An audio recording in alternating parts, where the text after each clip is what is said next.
कसूर में ज़ैनब कत्ल केस के बाद साबका हुकूमत ने सेफ सिटी प्रोजेक्ट की मंजूरी दी। इस वक्त तो चंद कैमरे नस्ब कर दिए गए, बाकी कैमरों की केबल बिछाने के लिए तकरीबन 1 माह से शहर भर में खुदाई का अमल जारी है, जो अमला की सुस्त रवि का शिकार है। खुदाई के बाद इन खड्डों को जल्द पुर नहीं किया जाता, जिसकी वजह से ट्रैफिक निजाम दरम बरम होने से ट्रैफिक ब्लॉक रहना मामूल बन चुका है। शहरियों को शदीद परेशानी का सामना है। पहले आए ने 4-5 दिन वेख के खड्डा खोदिया ने, फिर निकल गए ने, फिर आए ने, फिर खड्डा खोदिया, फिर चले गए ने। आज 15-20 दिन हो गए ने। असी बहुत तंग है, यकीन करो कि कोई बाजार का हाल कोई नहीं है।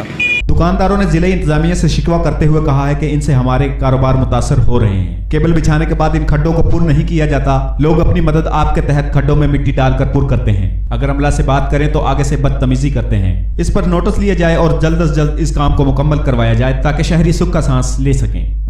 ਇੱਥੇ ਸੇਫ ਸਿਟੀ ਦੇ ਕੈਮਰਾ ਕੰਮ ਚੱਲ ਰਿਹਾ ਹੈ। ਇਹ ਇੰਨਾ ਸਲੋ ਕੰਮ ਕਰ ਰਹੇ ਨੇ ਨਾ, ਸਾਰਾ ਸਾਡਾ ਸ਼ਹਿਰ ਬਰਬਾਦ ਕਰਕੇ ਰੱਖਤਾ ਹੈ। ਇੱਕ ਟੋਇਆ ਮਾਰੀ ਜਾਂਦੇ ਨੇ, ਕੋਈ ਕਿੱਧਰ ਭੱਜੇ ਜਾਂਦੇ ਨੇ, ਕੋਈ ਕਿੱਧਰ ਭੱਜੇ ਜਾਂਦੇ ਨੇ। ਸਾਡੇ ਕਾਰੋਬਾਰ ਕੱਪੜੇ ਦੇ ਸਭ ਤਬਾਹ ਬਰਬਾਦ ਕਰਕੇ ਰੱਖਦੇ ਨੇ ਲੋਕਾਂ ਨੇ।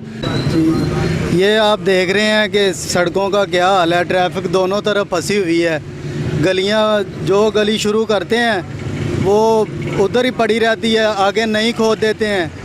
बच्चों का सुबह स्कूल जाना इतना परेशान है, घंटा घंटा ट्रैफिक फंसी रहती है। बच्चों को स्कूल से देर हो जाती है, वापस घर लेके जाना पड़ता है स्कूल की बजाय। ये इन्हें चाहिए कि वही गली शुरू करें जहाँ ये लाइन बिछानी है, बाकी जो दूसरे रास्ते हैं वो चलने दें। ये इन्होंने सारा एक दफ़ा खोद दिया है। अब कोई भी जो ऐसा है ना, रास्ता साफ नहीं है, हर तरफ ट्रैफिक जमा हुई है। सेफ सिटी प्रोजेक्ट कसूर की आवाम के लिए एक तोहफा है, जिससे क्राइम में काफी कमी आएगी, मगर ये सहूलत इस वक्त शहरियों के लिए जहमत बनी हुई है। अगर इंतजामिया इस पर नोटिस ले तो शहरियों के मसाइल हल हो सकते हैं। कैमरा टीम के साथ मोहम्मद इरफान मेऊ, बड़ी खबर कसूर।